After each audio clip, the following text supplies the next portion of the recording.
परमेश्वर के पुत्र ईसा पवित्र वचनों से समझा रहे हैं कि घर बनाने वाले दो मनुष्य, एक बुद्धिमान होता है और एक मूर्ख होता है। परमेश्वर के पुत्र ईसा ने जो बाइबल के अंदर वचन, जीवित वचन बताए हैं, वो एक दृष्टांत के रूप में है। तो दृष्टांत को समझने के लिए आप मेरे साथ चलिए।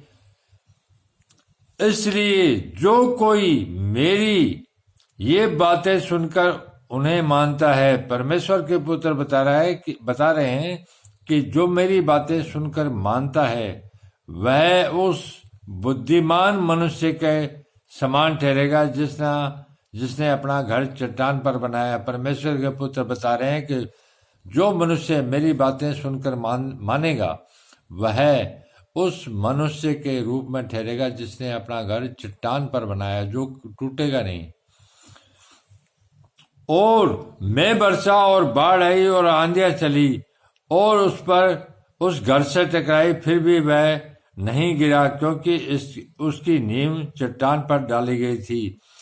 क्योंकि उसको चट्टान पर बनाया गया था और मैं और आंधी इत्यादि उसका कुछ बिगाड़ नहीं पाई, क्योंकि उसकी जो चट्टान थी, नींव थी, वो चट्टान पर थी। जो इस वचन के हिसाब से जो परमेश्वर के पुत्र ने पवित्र और जीवित वचन बताए हैं, जो मनुष्य ईसा मसीह के वचनों पर चलता है, बताए गए वचनों पर चलता है, वो अपना घर की नींव जो है चट्टान पर डालेगा। चाहे दुनिया में कितना भी संकट आए, वो हिलेगा नहीं, टूटेगा नहीं, मरेगा नहीं, दृढ़ रहेगा।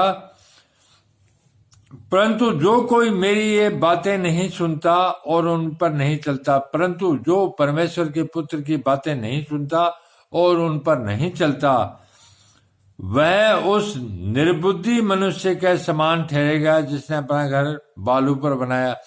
जो परमेश्वर के पुत्र के वचनों पर न चलकर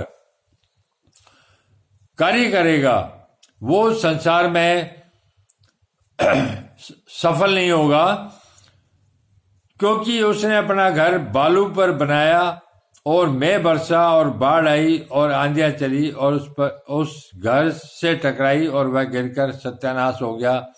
क्योंकि संसार में संकट पर संकट आते रहते हैं। जो परमेश्वर के पुत्र के बताए गए पवित्र वचनों पर नहीं चलता, वो इन आए गए संकटों से उसका नाश हो जाता है। जब ईश्वर ये बातें कह चुका तो ऐसा हुआ कि भीड़ उसके उपदेश से चकित हुई। जब ईसा ने ये बातें बताई लोगों को, तो ऐसा हुआ कि भीड़ उसके उपदेश से चकित हुई। चकित क्यों नहीं होती? क्योंकि ये जीवित वचन, प्रकाशित वचन है जिससे रोशनी हो गई। क्योंकि वह उनके शास्त्रियों के समान नहीं, क्योंकि वह उनके शास्त्रियों के समान थोड़ी था, वो तो बहुत पवित्र था, परंतु अधिकारी के समान उन्हें उपदेश देता था। क्योंकि परमेश्वर के पुत्र तो अधिकार के रूप में उनको उपदेश देता था।